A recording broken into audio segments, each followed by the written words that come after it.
Senhoras e senhores moradores de Dona Vitória, membros desse Legislativo Municipal, membros da mesa diretora, senhor presidente, boa noite a todos. Há cerca de 40, 50 dias atrás, eu escutei uma entrevista do nosso excelentíssimo prefeito municipal, ainda sobre a necessidade de redução de gastos na municipalidade.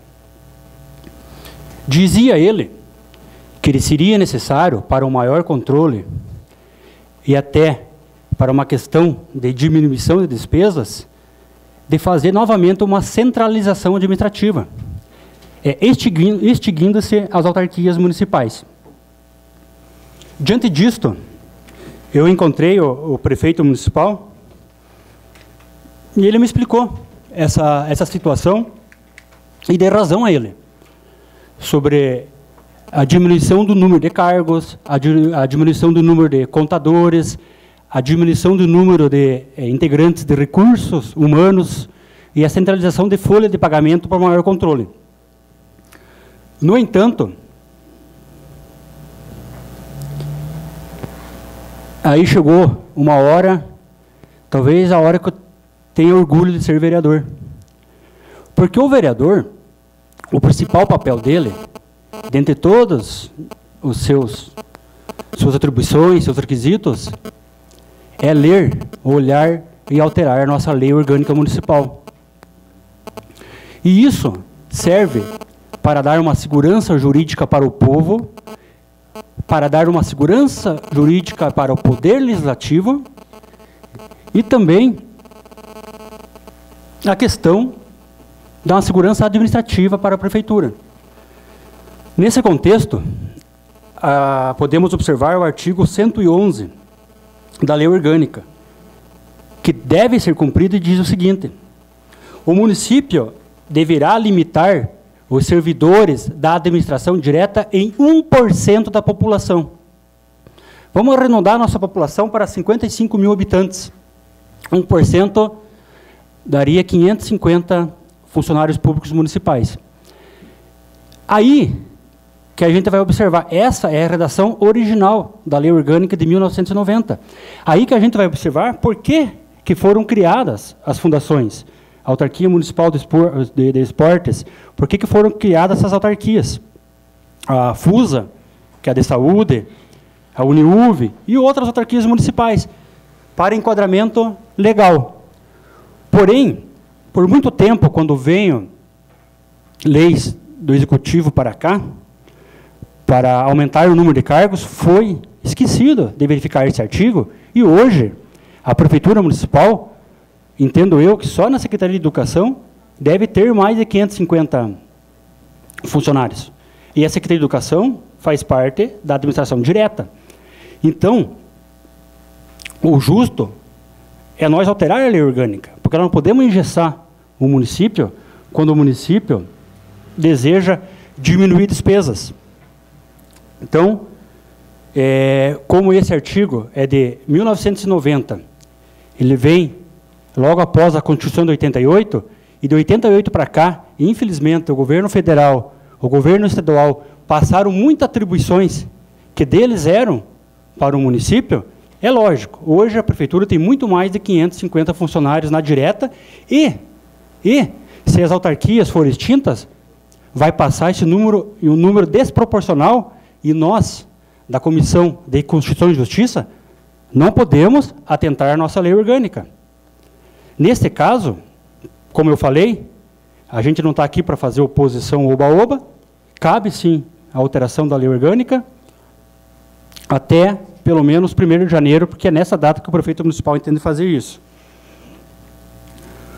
Porém, aproveitando essa mudança da lei orgânica, eu passei a semana inteira estudando os primeiros 40 artigos da nossa lei orgânica, para ver as alterações necessárias. Esse é o 111, mas como era o mais preemente, o mais urgente, eu comecei por ele. Mas nós temos outros artigos, senhor presidente, que merecem e devem entrar já nessa situação da alteração da lei orgânica. O artigo 16, que fala das prerrogativas de nós vereadores. Nós, vereadores, precisamos de segurança para expressar nossas opiniões, para fazer nossos atos, para aprovar ou reprovar num requerimento, para aprovar ou reprovar numa lei. E para isso, nós precisamos de segurança jurídica. E uma delas foi incluída na lei orgânica, por enquanto está em fase de discussão ainda, 2 parágrafos do artigo 16. Um deles, o parágrafo 7º, que fala que o vereador ocupante de cargo, emprego ou função pública municipal é inamovível de ofício pelo tempo de duração do seu mandato. O que é isso? Semana passada eu já dei um exemplo, não vou citar novamente aqui, mas o vereador que é funcionário público municipal, nós temos exemplos hoje na Câmara, tivemos o funcionário que hoje é aposentado, o seu Castilho, que hoje não se encontra, e com certeza virão funcionários públicos municipais no futuro. E o funcionário público municipal, diferentemente do membro do Exército, militar, ele pode sim se filiar no partido político. Ele pode sim ter uma opinião partidária e ideológica. Então, o que acontece se o funcionário público municipal for vereador e for contrário ao prefeito municipal? Será que pode acontecer alguma coação? É lógico que pode.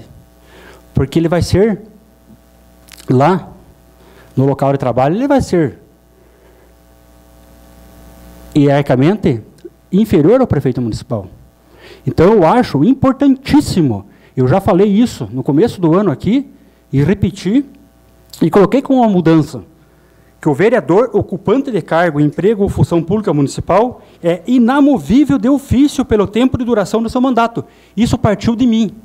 Nenhum vereador falou para mim sobre isso, ou pediu qualquer coisa, porque essa é uma opinião pessoal minha. Até porque a maioria das leis orgânicas municipais inserem em seu bojo essa normatização. O município vizinho de Porto União é um exemplo. Lá, o vereador que é funcionário municipal é inamovível. Se ele trabalha na prefeitura municipal no bairro São Pedro, jamais o prefeito vai poder mudar ele lá para Santa Cruz do Timbó, ou para São Miguel da Serra, por perseguição política com seus atos e opiniões. Então, eu acho importantíssimo para nós ficarmos livres de qualquer coação, inserir tal dispositivo em nossa lei orgânica. Os vereadores, outro parágrafo que eu tinha incluído no artigo 16. Os vereadores gozam de inviolabilidade por suas opiniões, palavras e votos no exercício do mandato e circunscrição do município. Isso é matéria constitucional, artigo 53 da Constituição. E é lógico que nós, seja aqui da tribuna, seja da bancada, temos, desde que dentro dos limites do razoável, proteção por nossas palavras. O que aqui poderia configurar dano moral, dano civil, no exercício do mandato, não. Algumas palavras, às vezes, que a gente está numa discussão mais acalorada, quando a gente xinga um outro, algumas palavras, isso está dentro do nosso mandato, da nossa opinião. Então, não cabe uma reparação civil, uma reparação moral. Vocês vão dizer, mas já está na Constituição. Está na Constituição, mas a nossa lei orgânica necessita ter um status material nessa questão. Precisamos sim inserir aqui, até para mostrar para quem tem acesso a ela e não tem acesso à Constituição, saber que nós temos uma lei orgânica moderna e atualizada. Outra questão que me chamou a atenção, senhor presidente, é o artigo 20 da nossa lei orgânica. Todos os municípios brasileiros, no ano de 2011, há 2 anos atrás, alteraram esse artigo. Porque esse artigo ele foi introduzido na Constituição de 88 para deputados e senadores, não para vereadores. Então, se nós formos verificar todas as leis orgânicas, eu peguei aqui o município de Porto União, de exemplo, e Curitiba, mas podem verificar Cruz Machado, Porto Vitória, Bituruna, Paula Freitas, municípios menores que o nosso, que a redação vai ser igual de Porto União, Curitiba, Goiânia e etc. Ele fala assim, o vereador não poderá firmar ou manter contrato com pessoa jurídica de direito público, autarquia, empresa pública, sociedade de economia mista ou empresa concessionária de serviços públicos, salvo quando o contrato obedecer a cláusulas uniformes. Aqui tem uma permissão que não é moral. salvo quando o contrato obedecer a cláusulas uniformes.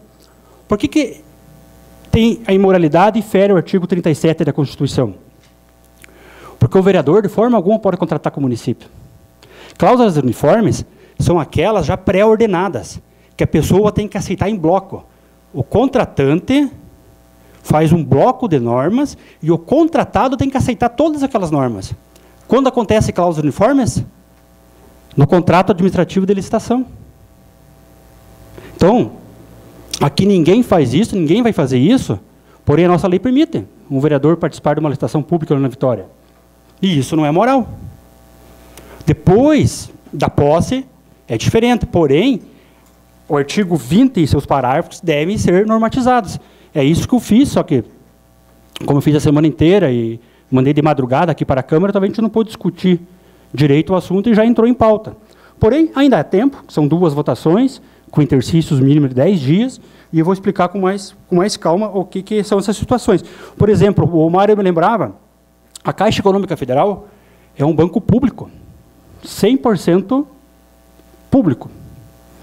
Pela redação, será que um vereador de Ana Vitória pode fazer um financiamento habitacional pela Caixa? Pela SEAB, não, de jeito nenhum, porque a SEAB é uma companhia municipal de habitação. E pela Caixa? É lógico que pode, mas a nossa lei não deixa. Por que nós vamos ter uma lei antiquada se nós podemos arrumá-la já, aproveitar isso aí? Senhor presidente, desculpa a demora, mas eu peço mais um pouquinho da sua parcimônia na seguinte questão. Eu vou ler só rapidamente o que fala do Curitiba. O artigo 21, que é o mesmo artigo nosso, até próximo, nosso é 20, os vereadores não poderão participar de licitação, firmar ou manter contrato com o município. Porto União. Porto União até é uma redação mais moderna de todas. O vereador não poderá firmar ou manter contrato com o município, suas autarquias, empresas públicas, sociedade de economia mista municipal, fundações, empresas, concessionárias de serviços públicos municipais. Inclusive, esse aqui é o X da questão, inclusive quando o contrato obedecer a cláusulas uniformes. Então, ele não permite. Até pelo princípio da moralidade, para nós mostrar para a população que ninguém aqui tem intenção nenhuma de contratar com o município, de ser vereador e, ao mesmo tempo, ter a benesse de um contrato municipal, por isso que eu queria já aproveitar isso aí, já que o povo vai verificar essa situação de nós aumentar de 1 para 5% o número de funcionários, alguns não vão entender por quê, mas é necessário. Vamos junto com o saco de bondades da Prefeitura Municipal, também fazer um saco de bondades com o povo, de não permitir qualquer um dessa Casa de Leis que faça um contrato com a Prefeitura. Eu tinha mais alguns assuntos, senhor presidente. Eu tenho mais um tempo ainda para... Mais 2 minutinhos? Muito obrigado, senhor presidente. Então, temos mais uma questão também, senhor presidente, que é a questão dos convênios municipais. Os convênios e consórcios feitos pela municipalidade. A nossa lei orgânica, ela em um artigo fala uma coisa, em outro fala ao contrário. Em um artigo ela fala que nós temos que autorizar convênios e consórcios do município. E o outro que nós temos que fiscalizar. Na minha opinião, desde que esteja inserido no orçamento próprio para convênios, para consórcios, não há necessidade do prefeito municipal mandar para o crivo da Câmara aqui a situação de contratos em convênios. Isso é um ato administrativo discricionário do prefeito. Discricionário do prefeito. Ele pode firmar convênios, ele pode firmar consórcios e remeter para a nossa fiscalização. Salvo se não existir orçamento próprio. Aí sim, ele tem que mandar o convênio para cá, já junto com a readequação orçamentária. Senão, não. Então, senhor presidente, são essas principais alterações solicitadas na Lei Orgânica Municipal. Eu queria pedir desculpa se eu mandei muito em cima da hora, porém, a gente tem toda a semana para conversar, e para janeiro, ano que vem, está redondinho para a Prefeitura tentar continuar essas reformulações administrativas que são necessárias para diminuir o gasto total do município. Muito obrigado e boa noite a todos vocês.